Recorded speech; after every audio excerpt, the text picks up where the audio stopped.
and today we'll be starting review number 16. And today we end with the G's, and right now let's get started with some magic. Magic is awesome. Yeah, let's get this started right now. We have a list of 10 words today, and we're going to start with the F's.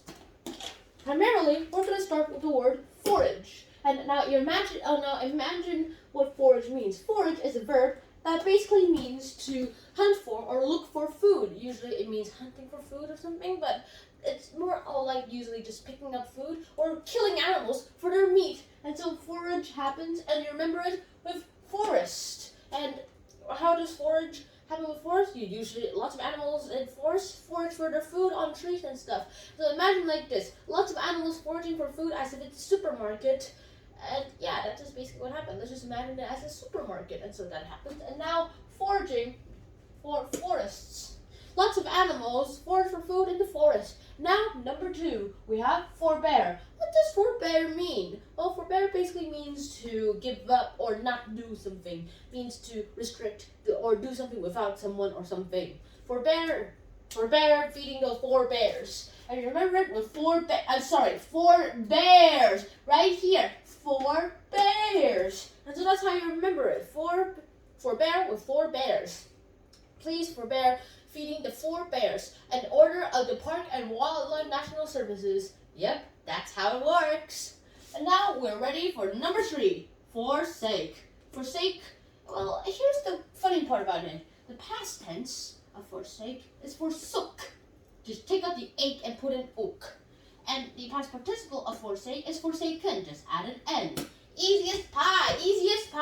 And so that happens. And what do you remember forsake with? Well, you remember it with 4 snakes. No, that was not parcel tongue.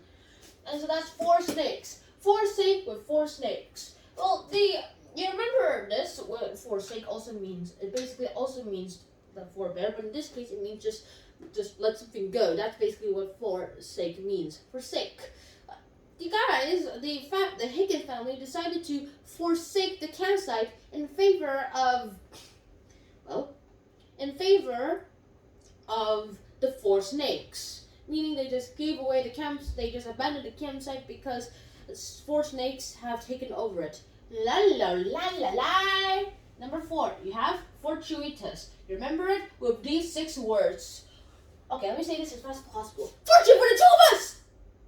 Which is what you remember with fortuitous. Fortuitous basically means like this. Let's say you're walking along the street, and then you suddenly realize,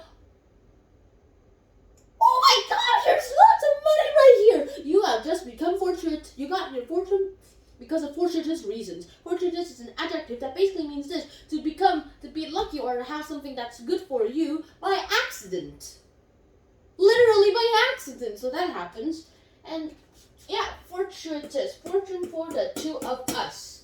And you remember like this. Wow, there's the fortune for the 2. We got our fortune for the 2 of us with fortuitous reasons. Or fortuitous fortune for the 2 of us. That's basically how you remember it. Fortuitous luck, fortuitous channels, fortuitous money. Everything usually links up to fortunes. Imagine with this, 2 people in a boat that's sinking, and then they fall and they sink, but then they realize the water only goes up to the waist and they're standing on something. They peer down and they see lots of treasure, lots of gold! Gold! Who does not like gold? Raise your hand if you like gold.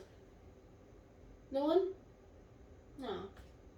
No one likes gold nowadays. And so now it's time for number 5.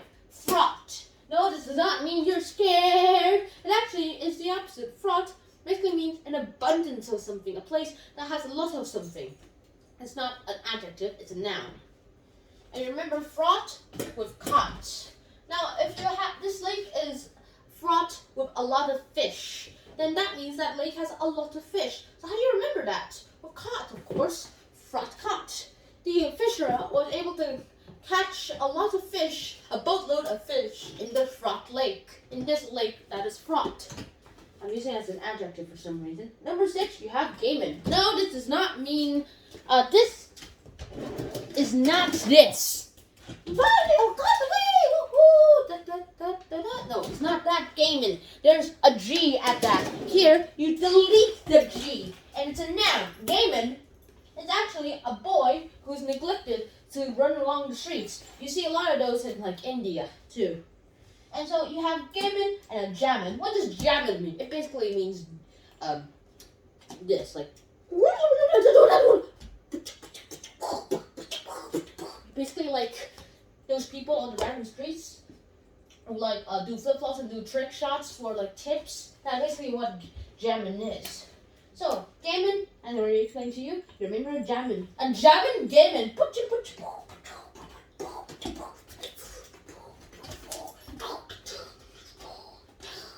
All right. For number 7, you have gazebo, which is a noun and basically an outdoors place. Okay.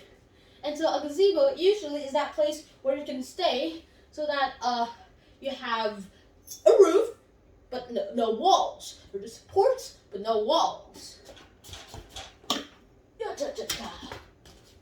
And so a gazebo for zebras. That's a lot of gazebos for zebras too. And you are cut in half right now. Zebras and gazebos. You remember a gazebo with this zebra word, like this. Zebras like to have gazebos right here for lots and lots of reasons. Number 8, you have generalize. Remember generalize, it's a verb.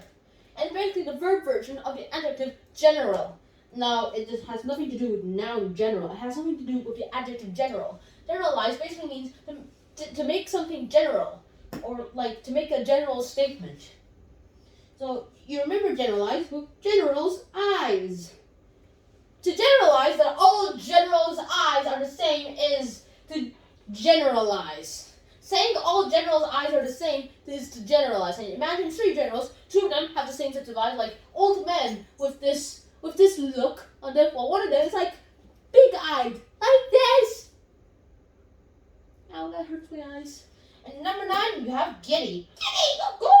If you ever watch Gravity Falls, then old man McGucket, you know that guy? That guy's actually pretty giddy. In fact, he's crazy, but he's also giddy. A giddy city. You remember giddy with city.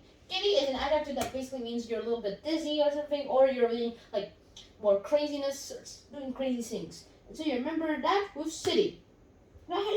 So which phrase do you remember it with? Well, when Jean-Claude Farmer John goes to the city, he becomes giddy. Number 10, you have gird. Here, you're gonna have to think of cowboys. Yee-haw! Welcome to Texas, my boys!